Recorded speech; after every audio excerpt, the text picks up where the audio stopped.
Le centre hospitalier de Versailles se mobilise pour le don d'organes.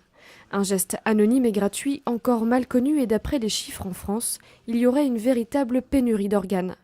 En 2013, sur les 19 000 patients en attente d'une greffe, seulement 5 000 ont pu en bénéficier.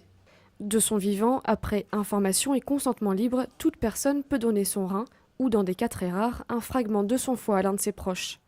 Mais dans 85% des cas, les dons d'organes se font chez les patients décédés de mort encéphalique. 6 organes principaux peuvent se greffer. Le rein, le foie, le cœur, les poumons, le pancréas et les intestins. Ça, c'est les 6 organes qu'on se aujourd'hui greffés. Et se rajoute à ça des tissus. Et il y a de nombreux tissus. Il y a la peau, les cornées, les valves cardiaques, les vaisseaux. Ces organes qu'on peut également, c'est des tissus qu'on peut également prélever. Dès l'âge de 13 ans, si l'on refuse de donner, il suffit de s'inscrire sur le registre national de refus du don.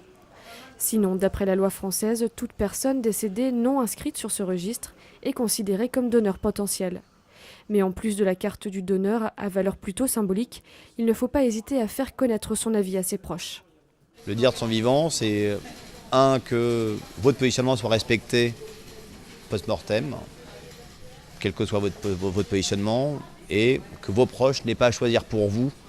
Si demain il vous arrive un accident et que vous décédez, que les proches n'aient pas à choisir pour vous si vous êtes ou non donneur d'organes, qu'eux n'aient pas cette lourde responsabilité à prendre, que ce soit beaucoup plus simple pour eux de savoir, bah oui, il était pour, il l'avait clairement exprimé, ou non, il était contre. Pour mettre un point d'honneur à l'exposition réalisée par les enfants du service de pédiatrie sur ce thème, un lâcher de ballon était organisé ce mardi sur la pelouse de l'hôpital. Parmi les participants, la petite Zoé.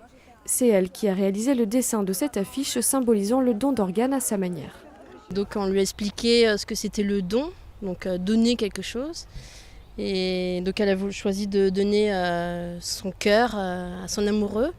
Et elle a très bien compris ce que c'était le don, pas spécialement d'organes, mais après on lui a expliqué qu'on pouvait aussi donner quelque chose de son corps. Et elle a répondu oui, on peut donner son sang. Donc voilà, on s'est dit, elle a tout compris. Chaque année, le don d'organes permet à des milliers de patients de voir leurs conditions de vie s'améliorer considérablement, voire même d'être totalement sauvés.